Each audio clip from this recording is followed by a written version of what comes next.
नमस्ते everyone, welcome back to simplify SSC with Nandita. आज हम देखेंगे ऑलिव बोर्ड का जो टियर 2 का लाइव मॉक आते हैं मंडे ट्यूसडे को आते हैं। अगर किसी को नहीं पता तो इस बार 31 मार्च वाला जो है हम उसको सॉल्व करेंगे। ठीक है, उससे पहले मैं बता दूं कि टेलीग्राम चैनल पे करंटली 2 सीरीज़ चल रही है। Number 1 simplify GS with Nandita, जिसके अब तक 3 एपिसोड्स आ चुके हैं और बाय द टाइम आप ये वीडियो देखोगे आज के 12 नून पे उसका 4th एपिसोड भी आ चुका होगा। ठीक है, तो इसमें हम क्या करते हैं, फॉर एग्जांपल अगर मैंने रिवोल्यूशनरी एक्टिविटीज़ की बात की तो Kakori train incident, Lahore conspiracy, Muzaffarpur conspiracy, जो भी उसके अंदर इंक्लूड हो सकता है ना, एक थीमेटिक और स्ट्रक्चर्ड मैनर में करते हैं रादर देन कि सिर्फ मतलब रैंडम फैक्ट्स कि एक इस फैक्ट चैप्टर ऑफ फैक्ट, एक इस चैप्टर ऑफ फैक्ट, ऐसे नहीं करते। एक टॉपिक से रिलेटेड आसपास जितने भी फैक्ट्स हो सकते हैं वो सारे के सारे हम अच्छे से रिवाइज करते हैं कॉम्प्रिहेंसिव तरीके से विद इन डेप्थ कि ऐसे कन्फ्यूजिंग पॉइंट्स में क्या पूछ सकता है, ये नहीं ये होगा, सब चीज़ें इंक्लूड करके। उसके अलावा किसी ने कमेंट किया था कि कन्वर्जन्स के जो है आप वीडियो बनाते हो, तो मैंने वीडियो की जगह क्या किया, मैंने इसको टेलीग्राम पे सिंप्लीफाई मैथ्स फॉर्मूला बाइट्स के नाम से कर दिया। इसका फर्स्ट एपिसोड आ चुका है which is convergence and units. ठीक है, तो इसके अंदर मीटर, क्यूबिक, लीटर, इन सब का क्या रिलेशन होता है, सारी की सारी चीज़ों को बहुत अच्छे से एक्सप्लेन किया। तो ज़रूर से ज़रूर जाके टेलीग्राम चैनल को ज्वाइन कर लेना। एंड नंबर 2, अगर आपने अभी तक सब्सक्राइब नहीं किया तो प्लीज़ इस यूट्यूब चैनल को सब्सक्राइब भी कर लेना, क्योंकि एज यू कैन सी बहुत ही कंसिस्टेंटली मॉक के सॉल्यूशंस आते रहते हैं। तो ज़रूर से ज़रूर जो है इसको ज्वाइन कर लेना। ठीक है, तो चलो शुरू करते हैं। आज हमारा फर्स्ट क्वेश्चन है, वो कहता है कि 20 मिल्क चॉकलेट्स हैं, 15 डार्क चॉकलेट्स हैं, एक पैकेट ऑफ जेम्स। वो कहते हैं 4 चॉकलेट्स को पिकअप किए रैंडमली। ठीक है, प्रोबेबिलिटी क्या है कि 2 चॉकलेट्स तो कौन सी होनी चाहिए, मिल्क चॉकलेट, और बाकी की 2 कैसी होनी चाहिए, डार्क चॉकलेट। मिल्क चॉकलेट कितनी है 20, तो 20 में से 2 उठा लो। फिर कितनी है 15 डार्क चॉकलेट, उसमें से 2 उठा लो। ये तो क्या है हमारे जो हमें चाहिए, यानी कि फेवरेबल आउटकम। अगर हम ये कंडीशन ना लगाते तो टोटल आउटकम हमारे पास कितना था, पूरी की पूरी 35 में से कोई भी 4 उठा ली, तो कितना हो जाएगा 35C4। इसको सॉल्व कर लो। देखो 20 × 19 डिवाइड बाई 2 फैक्टोरियल करोगे तो इसलिए मैं उसको डायरेक्टली 10 × 19 लिख लूँ। सिमिलरली इसको क्या लिखोगे, 15 × 14 डिवाइडेड बाई 2 फैक्टोरियल करोगे तो मैं इसको 15 × 7 लिखती हूँ डायरेक्टली। अब इसको सॉल्व कर लो। ये कितना हो जाएगा 35 × 34 × 33 × 32 डिवाइडेड बाय 4 फैक्टोरियल। 4 फैक्टोरियल हमारे पास कितना होता है 24। 8 3 8 4 3 11 हो गया। ठीक है, अब देखो ये कितने पे जाएगा, 7 5 5 3। ठीक है, और 2 2 2 5, बस इतना ही कट रहा है हमारे पास। तो ये क्या बच रहा है 15 × 19, yes, divided by I am left with 34 × 2 68 × 11। नीचे तो देखो सीधे सीधे क्या हो जाएगा 8 4 एंड 7 48 हो जाएगा।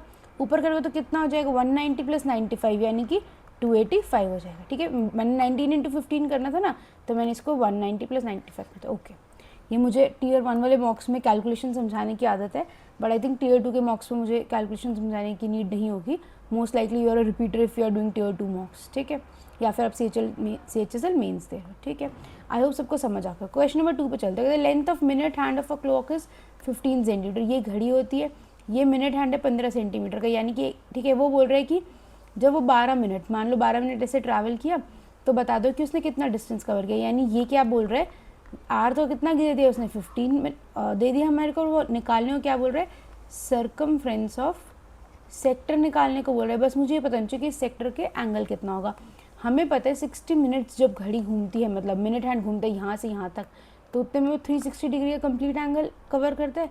तो 12 मिनट में कितना करेगा, 60 डिवाइडेड बाई 5 है, 360 डिवाइडेड बाई 5 कितना हो जाएगा 72। तो हमारे पास क्या होता है,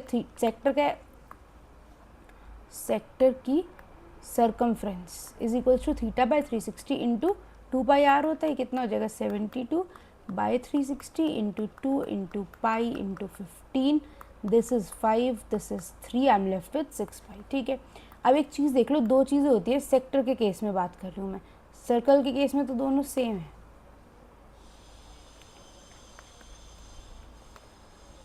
देखो ये अगर मेरा सेक्टर है ना कोई थीटा एंगल का, तो जो ये वाला पार्ट है मेरा,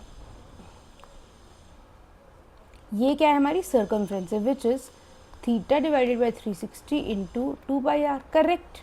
ठीक है, लेकिन अगर मैं बोलूँ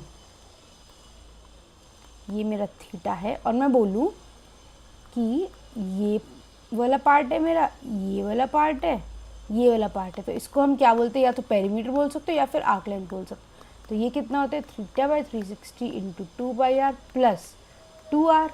ठीक है, आर ये रहा। आई होप सबको समझ में आ गया होगा। ठीक है, अगला क्वेश्चन देखो।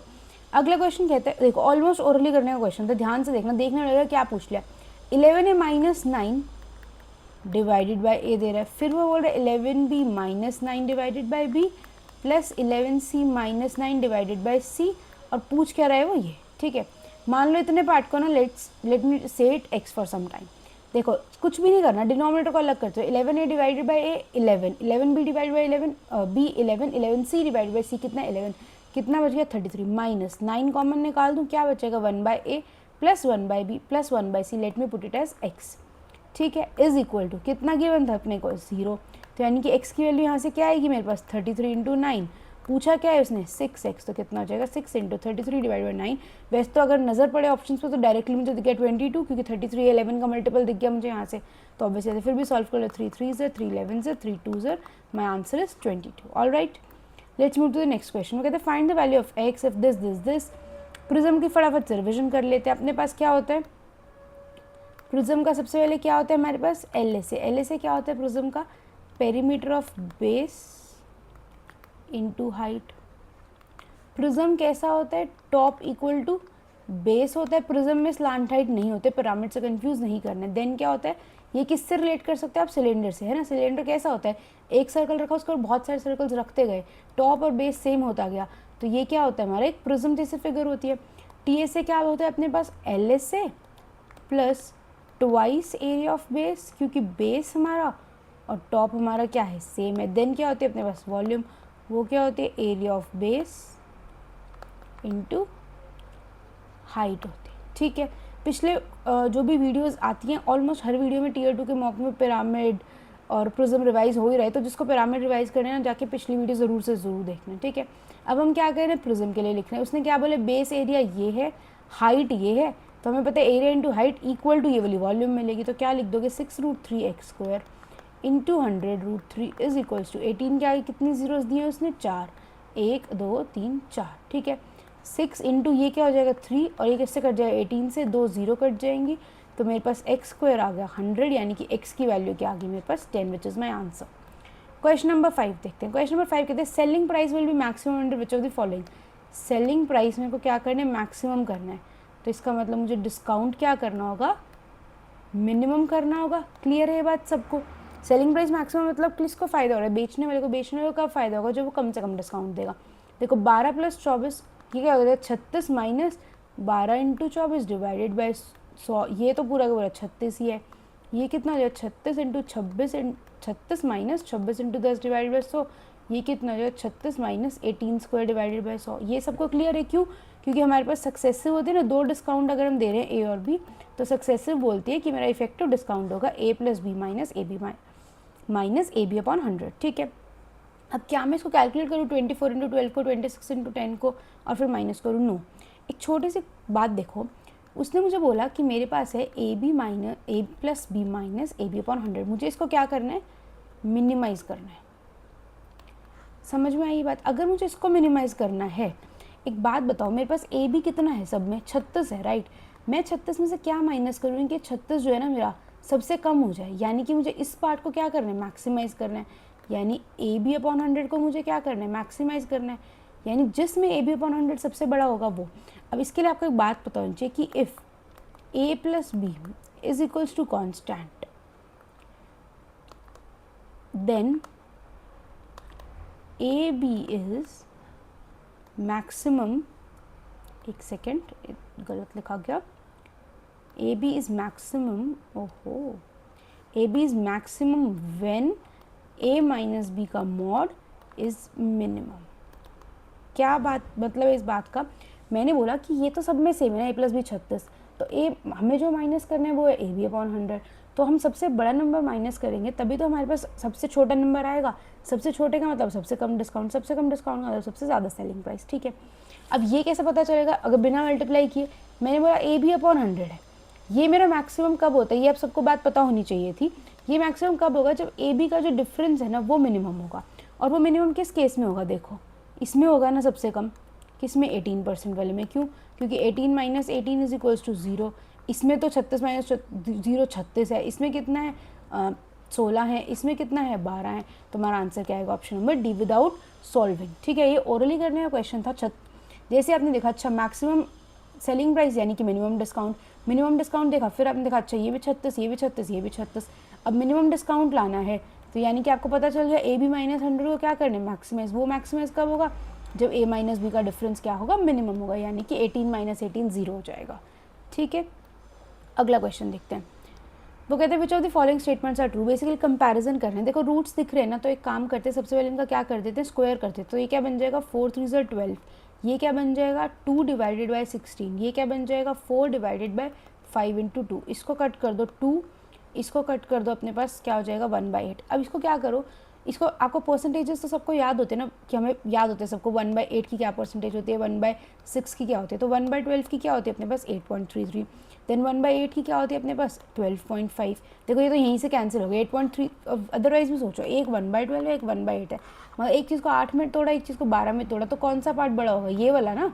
तो ये तो ग्रेटर देन का साइन क्या होगा गलत हो गया, तो फर्स्ट वाली स्टेटमेंट मेरी क्या होगी गलत हो गया। सेकंड वाली के लिए भी क्या कर दे स्क्वायर कर दूँ, 9 डिवाइडेड बाई 4 इंटू 6 हो जाएगा, ये कितना हो जाएगा 16 डिवाइडेड बाई 9 इंटू 5 हो जाएगा, ये कितना हो जाएगा 4 डिवाइडेड बाई 9 इंटू 2 हो जाएगा। ठीक है, इसको सॉल्व कर लेते हैं। 3 2 ज़र 3 3 ज़र, ये कितना बच गया 3/8, ये कितना बच गया 16/45, और ये बच गया अपने पास 2/9। अब इसको देखो 3/8 कितना होता है हमारा 37.5%, ये कितना होता है 22.22। अब इसको चेक कर लेते हैं, 16/45 इंटू 100 कर दूँ, इसको परसेंटेज में कन्वर्ट कर दूँ, या डायरेक्ट भी नॉर्मली भी सॉल्व कर सकते हो। तो कितना हो जाएगा 5 9 ज़र 5 20 ज़र, दैट इज 320 डिवाइड बाई 9 कितने पे जाएगा 9 3 ज़र 27, देन 59 5 ज़र, तो 37.5 इससे बड़ा है, ये इससे बड़ा है, यानी कि मेरी स्टेटमेंट नंबर 2 क्या है करेक्ट है। अगला क्वेश्चन देखो ये तो सबको पता होना चाहिए, x4 plus x square plus 1, इसको क्या लिख सकते हो आप तोड़ के x square plus x plus 1 into x square minus x plus 1। ठीक है, ये कितना है 15/4 इज इक्वल्स टू ये कितना था 3/2 इंटू ये अपने को निकालना है आंसर 2 2 ज़र 3 5 ज़र, आंसर है मेरा 5/2। क्वेश्चन नंबर 8 देखो, वो कहते हैं एक बैंकर के current expenses 75% of the income. ठीक है, अब वो कहते हैं कि इनकम रिमेन्स अनचेंज, मतलब उसकी इनकम उतनी है, पहले वो इनकम का 75% खर्च करता है। अब वो क्या कह रहे हैं कि उसकी किस तरह से वो अपने एक्सपेंसेस को रिड्यूस करे सो दैट उसकी सेविंग्स 40% हो जाए। पहले उसके एक्सपेंसेस, मतलब मान लो अगर उसकी इनकम 100 थी, पहले उसके एक्सपेंस कितने थे 75, अब उसके एक्सपेंस कितने हो रहे 60, क्योंकि सेविंग 40 हो रही है, यानी कितने पर एक्सपेंस कम हुए 15, कितने पे 75 पे 1/5, 1/5 का मतलब क्या होता है अपने पास 20%। ये देखो अगेन कुछ था इस क्वेश्चन के अंदर नहीं था, बस ध्यान से करने का क्वेश्चन था। ये वो क्वेश्चन है जो ईजीएस्ट होते हैं येट सिली प्रोन होते हैं, रॉन्ग हो जाते हैं, वो क्वेश्चन हैं। ठीक है, अच्छा एक काम करते हैं, 9 क्वेश्चन हो गए ना, तो एक बार फटाफट से डिस्कस कर लेते हैं कि हर क्वेश्चन के बारे में। क्या ये क्वेश्चन ईजी था? Yes, I would categorise it as not so difficult. ठीक है, बस थोड़ा सा हमें 34 ये वो मल्टीप्लाई करने, तो थोड़ा सा ये कि सेकंड्स में नहीं उड़ेगा, बट ईजी था। लेकिन अगर किसी को परमुटेशन नहीं आती, प्रोबेबिलिटी नहीं आती, तो उसको अच्छा नहीं आता होगा। तो अगर आपको नहीं आती तो आप इसको क्या करोगे, फर्स्ट गो में स्किप करोगे, फर्स्ट गो में नहीं अटेम्प्ट करोगे इस क्वेश्चन को। या इन जनरल अगर आपको कॉम्बिनेशन और प्रोबेबिलिटी से टफ लगता है, ये ईजी फर्स्ट राउंड में करने का था। थर्ड क्वेश्चन पे आते हैं। थर्ड क्वेश्चन कैसा था हमारा? अगेन ईजी फर्स्ट राउंड में करने का था। Fourth question again easy and first round में करने का था, लेकिन अगर किसी को प्रिज्म का फॉर्मूला ही नहीं याद तो क्या करोगे, उसको मार्क एंड रिव्यू करके छोड़ो। मान लो आपको कन्फ्यूजन होगी सडनली, अच्छा 1/3 होता था या नहीं होता था, तो वो मार्क एंड रिव्यू करके छोड़ दो एंड थोड़ी देर बाद कर लेना। ठीक है, सेकेंड राउंड में वापस आ जाना, क्या पता आपको तब तक याद आ जाए। फोर्थ क्वेश्चन अगेन ईजी, लेकिन अगर आपको ये कॉन्सेप्ट नहीं पता था मैक्सिमाइज मिनिमाइज वाला, तो आप इनको मल्टीप्लाई करने लग जाते, आपको बहुत टाइम लगता, but it's okay, question easy था। अगेन ईजी क्वेश्चन, ठीक है, हो सकता है आपको रूट्स देख के लगा होगी कहीं इसमें टाइम वेस्ट हो जाएगा ये वो, तो आप इसको क्या कर सकते थे, फर्स्ट राउंड के लिए छोड़ सकते थे कि सिले मिस्टेक ना हो जाए। ये अगेन ईजी, मतलब ओरली करने का क्वेश्चन था, ये भी ऑलमोस्ट ओरली करने का क्वेश्चन था, ईजी था। अगेन ये ईजी है, लेकिन मान लो अगर आप ऐसे बच्चे हो जिसको पैनिक हो जाता है, जिसको अभी पेपर स्टार्ट हुआ है, टेंशन में हो, तो इन माई ओपिनियन इस क्वेश्चन को क्या करो, सेकेंड राउंड में कर दो। लेकिन स्किप नहीं करोगे, इसको मार्क एंड रिव्यू करने पे छोड़ना, क्यों? क्योंकि आपको पता है क्वेश्चन तो सिंपल है, कर लोगे, बस आपको ये कि आप सिली मिस्टेक ना कर दो। So you just want some time to get a little calmer. ठीक है, तो इट्स ओके। अब देखो यहीं से सॉल्व करते हैं। ए की क्या पावर आएगी मेरे पास -2, बी की कितनी पावर आएगी -8 -4 यानी कि -12, सी की कितनी आएगी 4 -7 7 4 11 यानी सी तो 11 चाहिए, तो ये ऑप्शन गया सी 11 सब में। ए -2 चाहिए, इसमें तो ए ऊपर आ गया तो ये गया, इसमें ए क्यूब आ गया। बस ध्यान से करना था, बिल्कुल कुछ भी नहीं करना, तो ऑप्शन एलिमिनेट करते गए और हो गया। वो कह रहे मीडियन निकाल दो इस सेट का। मीडियन क्या होता है अपने पास, मिडिल टर्म होती है। कैसे लिखते हैं हम, अगर मेरा n ऑड होता है तो मेरा मीडियन क्या होता है n+1/2th टर्म होती है। अगर 11 टर्म्स है तो 11 + 1 12 डिवाइडेड बाई 2 यानी कि अपने पास क्या होता है 6th टर्म मीडियन हो जाती है, राइट। और अगर मेरा n इवन होता है तो हम क्या बोलते हैं n/2th एंड n+1/2th टर्म का एवरेज, ये होता है अपने पास मीडियन। अब मीडियन रिवाइज कर रहे हैं तो ग्रुप्ड वाला भी कर लें। उसका मीडियन क्या होता है मेरे पास L + n/2 - CF divided by F into H होता है।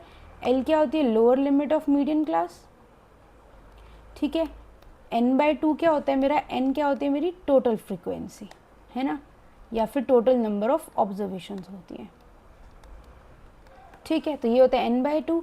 CF क्या होता है मेरी cumulative frequency of preceding class. Preceding class means median class से ऊपर वाली क्लास। और F क्या होती है मेरी मीडियन क्लास की फ्रीक्वेंसी। H क्या होती है मेरी क्लास साइज होता है।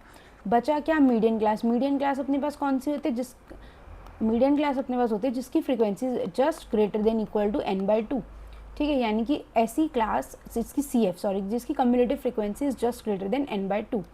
क्वेश्चन देख लें, ये तो सिंपल था, अनग्रुप्ड डाटा है। उसने क्या बोला मीडियन, देखो कितनी टर्म्स है 1 2 3 4 5 6 7 8 टर्म्स है अपने पास, तो यानी कि मुझे 4th और 5th टर्म की एवरेज चाहिए। सबसे छोटा नंबर क्या है 4, देन क्या है अपने पास 8, देन क्या है 10, देन क्या है अपने पास 12 and then we have 16, 4 and 5। तो यानी कि 12 और 16 का हमें क्या निकालना है average, which will be 14 divided by 2 14। Question 11 पे जो D1 and D' are diagonals, ये गिवन है half of area of rhombus निकाल दो। एरिया ऑफ रोम्बस क्या होता है half into D1 into D2, तो हाफ तो उसने बोला था वो लगाया, देन हाफ इंटू D1 क्या है उसने D दिया है, कितना हो जाएगा 14 इंटू 2 28, देन क्या दिया उसने D'/2 26 दिया, तो ये कितना हो जाएगा अपने पास 52। 4 को काट दो 7 से, ये कितना हो जाएगा अपने पास 7 5 से 35, 7 2 से 14, 3 64। ऑल राइट, अगला क्वेश्चन देखते हैं। क्वेश्चन नंबर 12 कहते हैं सेम प्रिंसिपल है, सिंपल इंटरेस्ट R% का 3 साल का कितना हो जाएगा 3R% equals the amount by CI at 10% पर एनम फॉर 2 ईयर्स, यानी कि 10% का 2 साल के लिए हम क्या होता है 21%। आ गई R की वैल्यू 7। ओरल करने का क्वेश्चन था, कुछ नहीं था। चलो क्वेश्चन नंबर 13 देखो, कहते हैं मूविंग बॉडी ट्रैवल्स। अब अच्छा ओके, वापस से करते हैं, 3 4 क्वेश्चन हो गए ना। 9th क्वेश्चन को हमने क्या हो गया था, 10th क्वेश्चन को क्या करोगे फर्स्ट अटेम्प्ट में करोगे, फर्स्ट को में very simple. 11th question what happened to this screen, okay ये 11th question again first go में करने का था, सिंपल था बिल्कुल।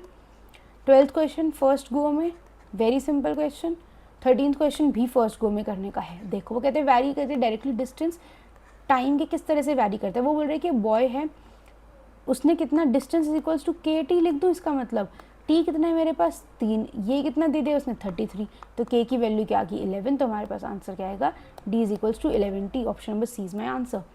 अगेन क्वेश्चन नंबर 14 में कहते हैं कि एंट्रेंस टेस्ट में 45% नंबर जो है पास मार्क्स हैं, ठीक है। एक बंदे के 261 आए और 9 नंबर से फेल हो गए, यानी कि अगर उसके 9 नंबर और थे वो पास हो जाता।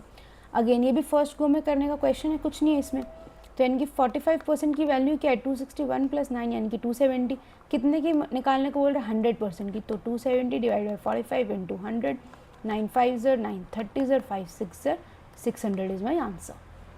Let's move to question number 15। वो कहते हैं कौन है radius R centimetre capital R का, मेल्ट किया उसको रिकास्ट किया। जब भी हम मेल्ट और रिकास्ट करते हैं तो इसका ये मतलब होता है जहाँ से शुरू करें और जहाँ पर आ रहे हैं उनकी वॉल्यूम्स सेम है, अनलेस वो बता दे कि 20% of the material got wasted in reshaping etcetera, ठीक है। तो वो क्या बोल रहे हैं कौन था रेडियस R सेंटीमीटर का, उसको मेल्ट करके 2 हेमिस्फीयर और एक स्फीयर बनाया। वो कहते हैं रेडियस ऑफ हेमिस्फीयर और स्फीयर क्या इक्वल है, which is R centimetre. Height of cone उसने क्या दी थी कैपिटल R, जो कि कोन का क्या था रेडियस था। अब बोल रहे कौन से ऑप्शन में बेसिकली रिलेशन बताएं, तो मेरे पास क्या आएगा, कोन की क्या होती है 1/3 पाई, पाई को मैं नहीं लिख रही हूँ क्योंकि उधर भी कट जाएगा। ये क्या हो जाएगा आर स्क्वायर रेडियस का इंटू आर उसकी हाइट का। देन वो कह रहे 2 हेमिस्फेयर्स, एक हेमिस्फेयर का क्या होता है 2/3 पाई आर क्यूब होती है वॉल्यूम, तो 2 की कितनी हो जाएगी 4/3 आर क्यूब, प्लस एक और स्फीयर है उसकी भी क्या हो जाएगी 4/3 पाई आर क्यूब, पाई को मैंने काट दिया, 3 3 3 कट जाएगा, ये क्या बचेगा R cube is equals to 4 + 4 8 R cube. So I am left with R is equals to 2r। ये कौन सा ऑप्शन में देखो are equal to r/2, no ये भी नहीं, ये भी नहीं है, छोटा r is equals to r divided by 2, छोटा r इज इक्वल्स टू बड़ा r डिवाइडेड बाई 2। ठीक है, क्वेश्चन 16 देखो, कहते calculate the difference between maximum and minimum value of mode. देखो अब आप कहोगे ये क्या पूछ लिया उसने, मोड क्या है हमारा, ऐसी हमारी वैल्यू होती है, ये ऑब्जर्वेशन होती है जो सबसे ज़्यादा बार आती है। ठीक है, इस क्वेश्चन में देखो 1 कितनी बार आ रहा है, 1 दोबारा नहीं दिख रहा, 9 भी दोबारा नहीं दिख रहा, 4 को देखो 4 1 टाइम्स, 4 2 टाइम्स एंड 4 3 टाइम्स। ठीक है, देन देखो अपने पास है 7 7 1 टाइम्स, 7 2 टाइम्स, 7 3 टाइम्स, और क्या मिल रहा है अपने को मिल रहा है 12, 12 को देखो 12 वंस, 12 ट्वाइस, 12 थ्राइस। ठीक है, 3 भी आ रहे हैं लेकिन 2 बार आ रहे हैं, तो मैक्सिमम टाइम्स तो क्या हुआ 3, तो हमारे मॉड यहाँ से क्या आ गए मेरे पास 4 भी मेरा मॉड है, 12 भी मेरा मॉड है और मेरा 7 भी मॉड है। तो मिनिमम वैल्यू कितनी है मेरी मॉड की 4, ये क्या है मिनिमम, मैक्सिमम वैल्यू कितनी है मेरे मॉड की 12, तो डिफरेंस कितना है इनका 8, खत्म। क्वेश्चन 17 देखो, अब देखो ये भी क्या था फर्स्ट गो में करने का क्वेश्चन था, 15th भी फर्स्ट गो में करने का क्वेश्चन था, कोई डिफिकल्टी नहीं थी इस क्वेश्चन के अंदर, इसमें कोई अटकने वाली नीड नहीं थी। हाँ लेकिन अगर ये करते करते आपको ये 2 हेमिस्फेयर से 1 लिख दिया किसी ने, 2/3 लिख दिया, फिर वो आपके पास 4/6 बनेगा, फिर आपको लगेगा अच्छा है तो क्यूब रूट नहीं हो रहा 6 का, तो इन दैट केस आप क्या करोगे, क्वेश्चन को ईगो पे नहीं लेना, छोड़ दो उस मोमेंट के लिए, वापस आ जाओ ना सेकेंड राउंड में, मार्क एंड रिव्यू करके छोड़ दो अगर मिस्टेक हो जाती है तो। ये भी फर्स्ट गो में था 17 क्वेश्चन। अब क्या है मैं फर्स्ट गो में करने को बोलूँगी, नहीं बोलूँगी पर्सनली, क्यों, क्योंकि बहुत ही प्रिसाइज कैलकुलेशन चाहिए इस क्वेश्चन के अंदर, जरा सा भी आपने एक दिन का ऊपर नीचे किया ना तो आपका आंसर गलत हो सकता है, क्योंकि देखो 12 13 14 15 है, वो इवन देर 12 के बाद 16 18 20 ऐसा नहीं है। ठीक है, अब देखो क्वेश्चन क्या कहते हैं कि एक ए और बी है, वो अगर अलग अलग काम करते हैं तो 24 दिन में जो है काम कर सकते हैं इसको, ओके यस हाँ ठीक है, तो वो 24 दिन में काम कर सकते हैं। अगर वो कहते हैं अगर कोई छुट्टी ना ले, यानी कि दोनों अगर अकेले अकेले काम करें तो 24 दिन में पूरा काम कर सकते हैं, तो मैं ऐसे बोल दूँ कि टोटल वर्क मेरा 24 है, तो उससे मेरे ए की एफिशिएंसी भी 1 है, बी की एफिशिएंसी भी कितनी आगे 1 होगी।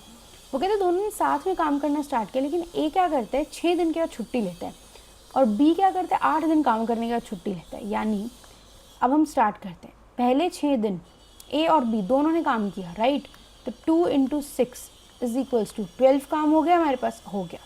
अब 7th डे कौन है, ए छुट्टी पे, सिर्फ बी काम करे, यानी कि कितना काम हो 1, तो यहाँ पर कितना काम हो गया 1। 8th डे कौन काम कर रहा है, ए प्लस बी दोनों काम कर रहे हैं, यानी कि कितना काम हो गया मेरे पास 1।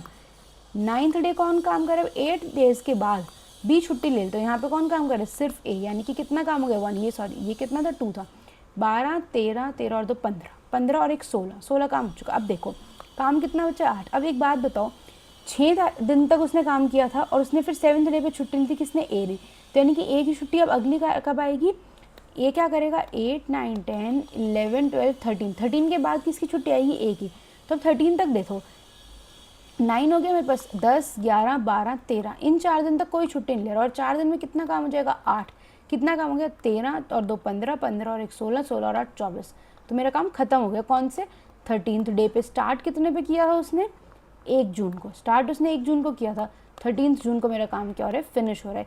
ये क्वेश्चन मैनुअल ही करने का है, इसमें कुछ भी अगर आप लगाओगे, हाँ अगर ये बहुत बड़े बड़े होते ना और ये 6 और 8 दिन का छुट्टी ले रहे होते तो आप क्या कहते कि इसका 7 डेज़ में हम मतलब एक साइकिल लेते, उसकी 9 डेज़ के लेते और उसकी क्या हो जाता टोटल 63 एलसीएम लेके कर लेते, लेकिन यहाँ पे तो काम ही 24 है ना, तो वो सेंस नहीं बनी। ठीक है, क्वेश्चन 18 पर जो कहते हैं पॉइंट्स हैं 3, ये बता दो क्या बोल रहे हैं वो कि किस ट्राइंगल के वर्टिसेस होंगे, ऑब्ट्यूज के, राइट के, आइसोसेलेस के या फिर कोलिनियर है। एक बात बताओ, मैं पहले ट्राइंगल बनाऊं फिर चेक करूं कि कौन सा, इससे पहले ये ना चेक कर लूँ कि कोलिनियर है या नहीं, अगर कोलिनियर हुए तो मेरे को ट्राइंगल का काम ही खत्म हो जाएगा राइट। कोलिनियर के लिए क्या करते हैं हम बोलते हैं अगर ए बी सी पॉइंट्स हैं तो they are okay, let me write it on the other page, next page. हम कहते हैं मेरे पास है 3 points A B C are collinear, collinear का मतलब पता है ना सबको, ये तीनों एक ही लाइन में, इफ़ ए बी का slope slope of A B is equals to slope of B C is equals to slope of A C. ठीक है, ये बात क्लियर है सबको। अब चलो क्वेश्चन कर लेते हैं। अपने पास क्या है 0,8/3, 1,3 एंड देन आई हैव 82,30। इन दोनों का निकाल दो। 3 minus 8/3 divided by 1 is equals to, यहाँ से निकाल दो 27 डिवाइडेड बाई 81। इसको भी निकाल सकते हैं वैसे, लेकिन इन दो से और इन दो से ही मेरा काम बन जाएगा। ये कितना हो गया 9 माइनस 8 कितना होता है 1 डिवाइडेड बाई 3। ये भी कितना है 1/3। तो यानी मेरा तो स्लोप क्या आ गया सेम आ गया। तो ये तो मेरे कैसे हो गई कोलिनियर हो गया। ये ट्राइंगल फॉर्म ही नहीं कर रहे, बात खत्म हो गया काम मेरा यहीं पे ख़त्म। क्वेश्चन नंबर 19 देखो। अब ये क्वेश्चन कैसा था, अब अगर किसी को नहीं ये पॉइंट स्ट्राइक करता है कोलिनियर के लिए पहले चेक करें। अगर आपको कुछ सेकंड्स तक यही नहीं पता चल रहा है करूँ क्या इस क्वेश्चन के अंदर, तो इसको भी आप क्या करोगे सेकंड राउंड में अटैम्प्ट करने की कोशिश करोगे। ठीक है, इसको हमने देख लिया, इसको भी फर्स्ट गो में नहीं अटैम्प्ट करना। इसको तो मैं रिकमेंड ही नहीं करूँगी फर्स्ट गो में अटैम्प्ट करने को, क्योंकि ज़रा सा भी ऊपर नीचे किया क्वेश्चन गलत हुआ टाइम वेस्ट होगा। तो इसको बाद में करो, पहले सारे बाकी क्वेश्चन निपटा लो जो सिंपल है।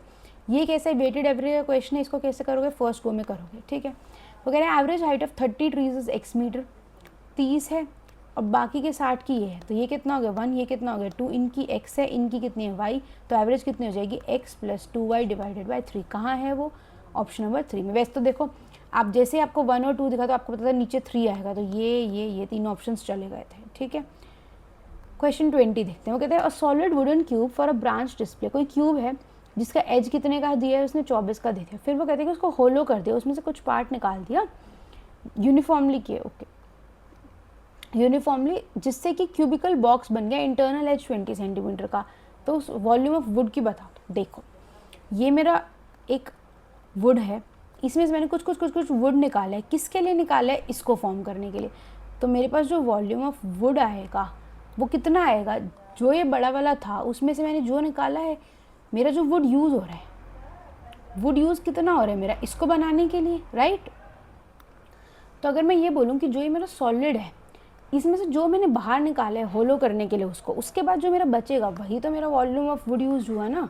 तो मेरे पास वॉल्यूम ऑफ वुड यूज क्या हो जाएगा, दोनों क्यूब्स हैं, 24 का क्यूब -20 का क्यूब। अभी इसका क्यूब कर सकते हो क्योंकि इसका देखो 8000 पता है अपने को, लेकिन इसका करने की कोई सेंस है वैसे टेक्निकली नहीं है। तो a cube minus B cube लगा दो, क्या हो जाएगा a माइनस बी यानी कि 4 into a square plus B square plus कितना हो जाएगा अपने पास ए बी, कितना हो जाएगा 480। ये कितना हो जाएगा 4 इंटू 6 एंड ये कितना हो जाएगा 15 14। अब इसको कैसे करोगे 14 इंटू 4 5600 और ये कितना हो जाएगा 224। तो कितना हो जाएगा 5824। So my answer is option number D 5824। Let's do question number 21। वो कहते हैं 2 जार्स हैं, एक में टर्मरिक और चिली पाउडर का मिक्स है। Ratio of turmeric and chilli in दूस टू। किसी को भी चूज़ कर सकते हो, टर्मरिक को चिली को, ठीक है। उसने कहते एक की दी हुई है, दूसरे की दी हुई है और फाइनल दी हुई है। जब इन दोनों को मिक्स किया तो क्या करेंगे हम, एलिगेशन लगा देंगे, है ना। लगा दो चलो। कितनी है फर्स्ट में, कितनी 9 डिवाइडेड बाय 26, 9/26 है। दूसरे में कितनी है 16/39 है। फाइनल उसकी कितनी है 5/13 है। क्या करूँ मैं, सबको 78 बना देती हूँ। ये कितना हो जाएगा इंटू 3 यानी कि 27 इंटू 2 हो जाएगा यानी कि 32। इसको 6 करना पड़ेगा, ये कितना हो जाएगा 30, ये कितना हो गया 3, ये कितना हो गया 2। तो यानी कि उन दोनों को हमने मिक्स किया in the ratio 2:3। Option number C is my answer. Let's do question number 22। कहता है एडी एक ऑल्टीट्यूड है, सिंपल सा क्वेश्चन है, 1990 वाला क्वेश्चन है, याद आ गया सबको, ठीक है। 1990 ये होता है मेरे पास, ठीक है। ये क्या होता है एक्स, ये क्या होता है अपने पास परपेंडिकुलर, ये क्या होता है बेस, ये क्या होता है हाइपोटेन्यूस, ये एम और एन में बढ़ जाता है। वगैरह ए बी की रेशो बता दो, सबको ये चीज़ याद होनी चाहिए। हमारे पास क्या होता है परपेंडिकुलर का स्क्वायर डिवाइडेड बाय बेस का square is equals to M upon N होता है, राइट। वो कह रहे परपेंडिकुलर और बेस निकाल दो, under the root m by N आ जाएगा यानी कि 9/4 का अंडर द रूट यानी कि 3/2 is my answer option number C. Question 20 कहते हैं mode and median of some observations are this and this, find the meaning of the data. इसके लिए सिंपल सी हमारे पास एक एम्पेरिकल रिलेशनशिप होती है मीन मीडियन मोड की, जिसको आप जैसे चाहे तरीके से याद कर सकते हैं। अगर आपको नहीं याद होती तो मेरा तरीका देख लो, अच्छा लगे तो कर सकते हो। मैं क्या बोलती हूँ, मैं लिखती हूँ 3 to 1, फिर मैं क्या लिखती हूँ मीन मीडियन। हम बोलते कैसे हैं, बचपन में जैसे सुना होगा ना, हम क्या बोलते हैं मीन मीडियन मोड बोलते हैं ना। तो सबसे पहले मैंने मीन लिखा, उसके लेफ्ट में मीडियन लिखा, उसके राइट में मोड लिखते हैं, ठीक है। और इधर से 3 to 1 लिख दिया। तो हमारे पास क्या रिलेशन होता है 3 median is equals to 2 mean plus mode, ठीक है। अपने पास क्या हो जाएगा 3 मीडियन का मतलब 93 इज इक्वल्स टू 2 मीन, तो अपने को निकालना है। मोड कितना है अपने पास 35। तो ये कितना हो जाएगा 58 is equals to 2x, x की वैल्यू के आगे 29, so my mean is 29। Question number 24 देखो, ये फर्स्ट गो में करने का क्वेश्चन था, यस था। पिछला क्वेश्चन फर्स्ट गो में करने का था, यस था, बिना पेन उठाए करने का क्वेश्चन था। ये भी फर्स्ट गो में कर सकते हो, सिंपल से एलिगेशन है, कुछ भी नहीं है इसके अंदर, ठीक है। ये आप छोड़ सकते हो, मतलब हो सकता है आपको इतना लंबा दिखा, मेंसुरेशन दिखा, होलो ये वो, तो आप इसको क्या करोगे, क्वेश्चन को जैसे ही हल्का सा पढ़ाने लगा कि मेंसुरेशन का क्वेश्चन है, टाइम लग सकता है, मान लो मुझसे नहीं हुआ, तो आप इसको सेकेंड राउंड में कर सकते हो, छोड़ सकते थे, ठीक है। ये भी फर्स्ट गो में करने का था। वो कहता है एक्स एंड वाई क्या है, centres have 2 touching circles at a point A. Okay, circle बनाते हैं पहले, चलो। उसने बोला ये एक सर्कल है, 2 सर्कल्स हैं जो टच करते हैं इस तरह से, ठीक है। एक का सेंटर है एक्स, एक का सेंटर वो बोलते हैं यहाँ पर Y, and M N is a common tangent to both the circles. मान लो ये मेरा कोई टेंजेंट है एम एन, ठीक है। वो कहते हैं another common tangent drawn from point, ये कहाँ मिल रहे थे, पॉइंट ए पे मिल रहे थे, मगर यहाँ से कोई दूसरा टेंजेंट ड्रॉ कर दिया which intersects M N at B, तो वो कहते हैं ए बी अपने को 18.9 गिवन है। अब देखो ये कितना गिवन है अपने को, ओके, ये कितना गिवन है अपने को 18.9। अब एक बात बताओ, आपको ये बात पता है सबको कि tangents from same external point are equal in length, correct है ये बात। तो एक बात बताओ, बी से ए तक भी तो एक टेंजेंट ही बन रहा है ना एक्स वाले सर्कल में, बी से एम तक भी तो वही बनेगा, तो एम बी भी कितना हो गया मेरे पास 18.9 हो गया। अब वाई वाले सर्कल पे बी से ए तक टेंजेंट ही तो बन रहा है, 18.9 हो गया, बी से एन तक भी तो क्या बनेगा, टेंजेंट ही बनेगा, वो कितना हो जाए 18.9।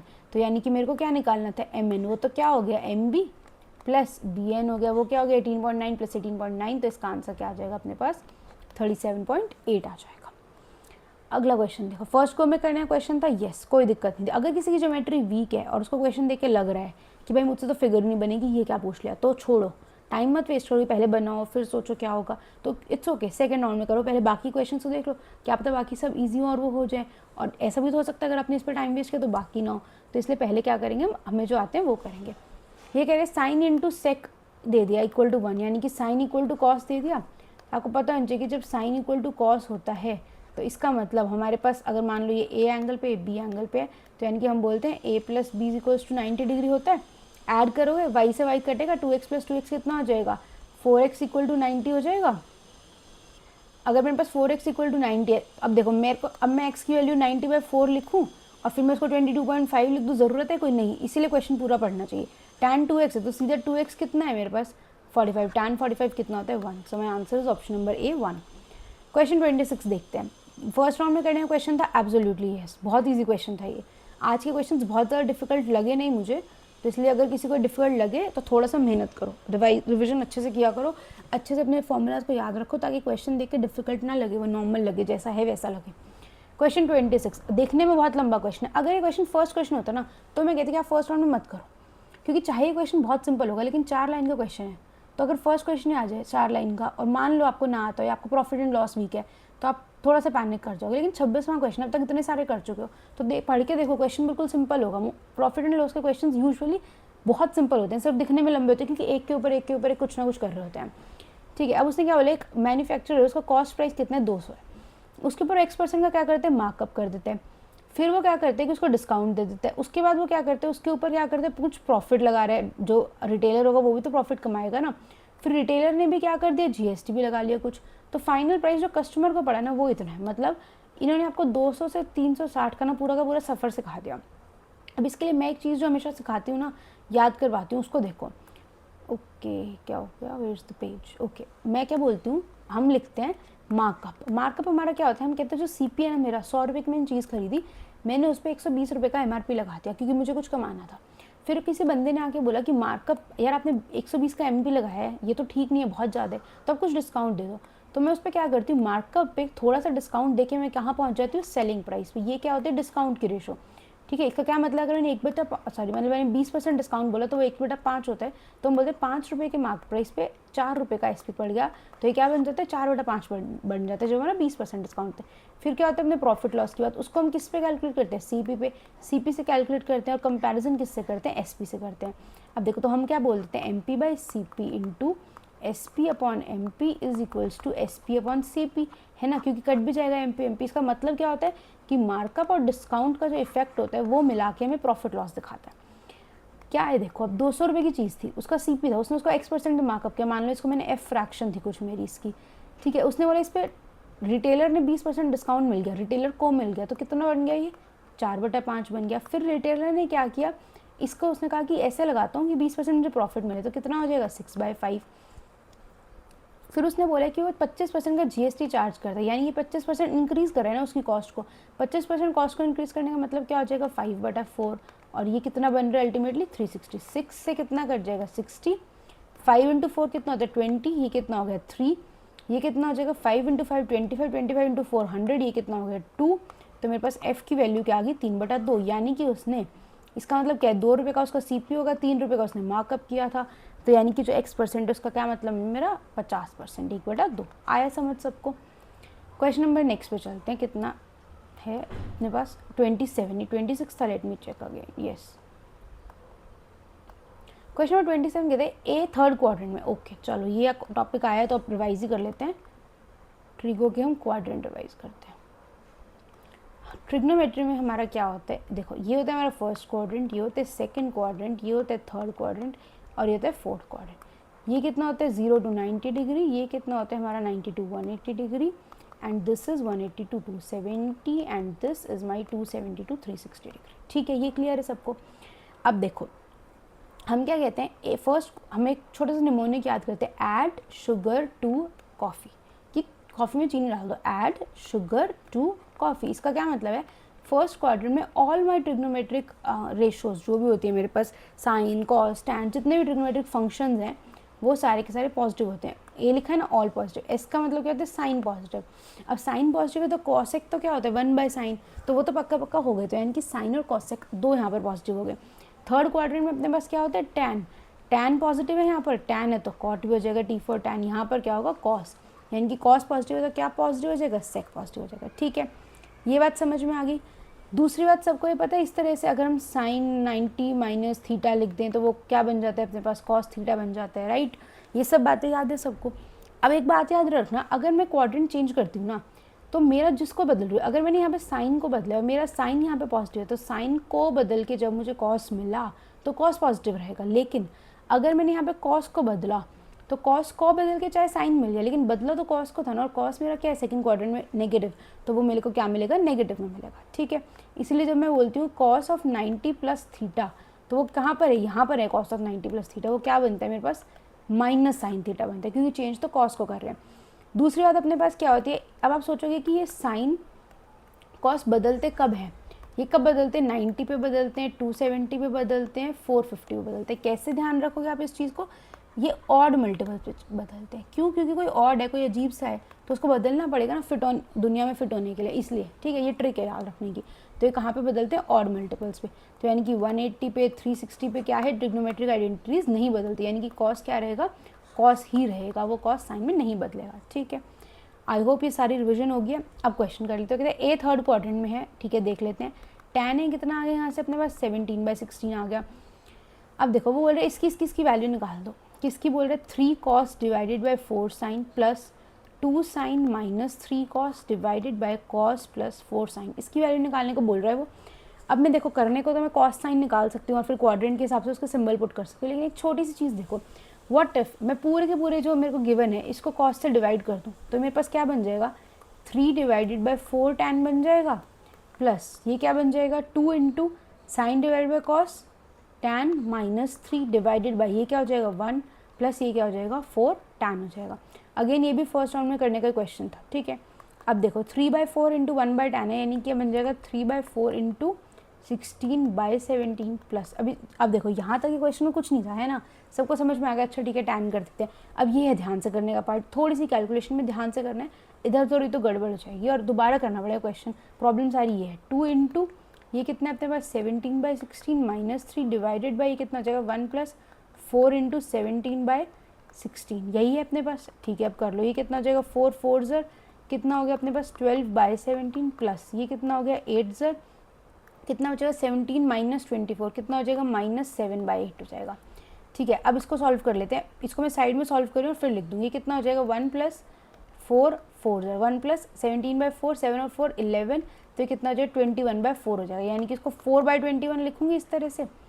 ये कितना हो जाएगा 4 2 ज़र 7 3 ज़र। ओके, स्पेस की गड़बड़ हो गई। ओके यस, तो ये मेरे पास कितना बच जाएगा यहाँ से 12/17 minus I am left with 1/6। ये कितना हो जाएगा अपने पास 102 डिवाइडेड बाई 7 कितना हो जाएगा 6 12 ज़र 72 माइनस ये कितना हो जाएगा 17 this will be 55 divided by 102 which is my answer. I hope सबको ये समझ में आ गया होगा।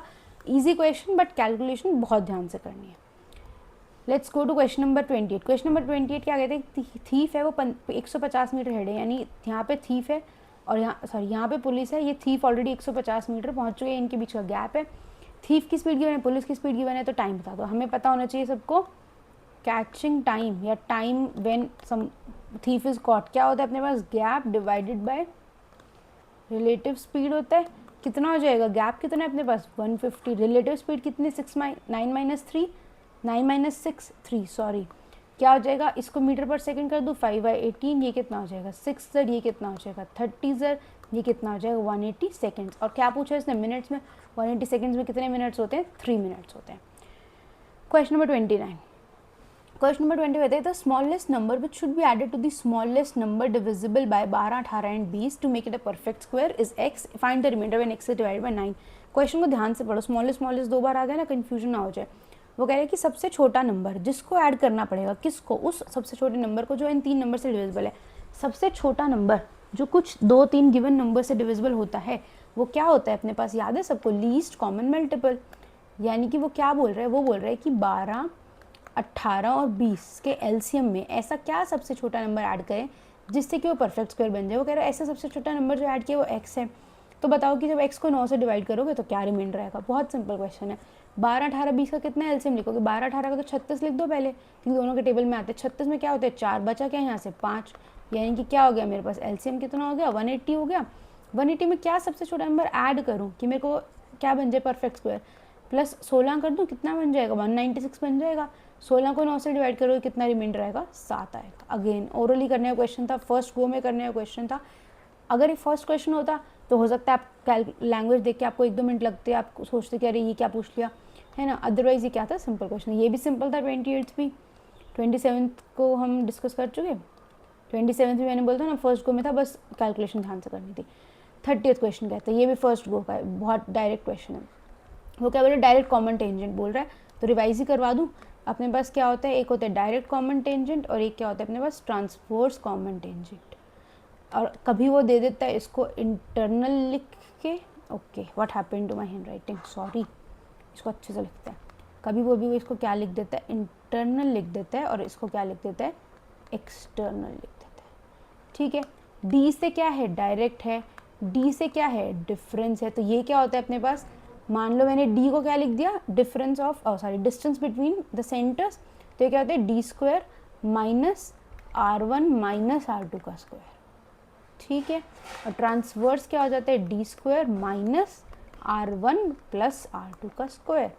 ठीक है, क्वेश्चन क्या कहता है डिस्टेंस कितना गिवन है अपने पास 36 है, माइनस ये कितना करना है अपने को 32 और 18 करना है। कितना हो जाएगा देखो, डिफरेंस चाहिए अपने को, ओहो 14 हो जाएगा। 36 का स्क्वायर माइनस 14 का स्क्वायर करना है, स्क्वायर माइनस कर लो, नहीं तो नॉर्मली कर लो। कितना हो जाएगा अपने पास देखो 1296 minus 196 is equals to 1100।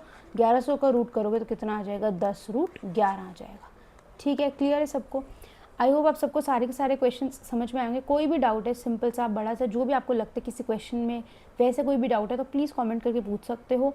Do not hesitate. अगर आपको ये वीडियो अच्छी लगी, थोड़ा सा भी कहीं पे समझ में आया तो कमेंट करके ज़रूर बताना कि समझ आया नहीं आया, and everything what ever your feedback है, स्पीड स्लो थी फास्ट थी, कुछ भी फीडबैक है तो उसको कमेंट करके बता सकते हो। एंड प्लीज़ अगर आप ये वीडियो देख रहे हो तो सब्सक्राइब कर देना, अपने फ्रेंड्स के साथ शेयर कर देना और लाइक कर देना, उससे ताकि और लोगों को पता चलता है कि हाँ ये वीडियो अच्छी है। ठीक है, thank you so much everyone, bye bye, signing of.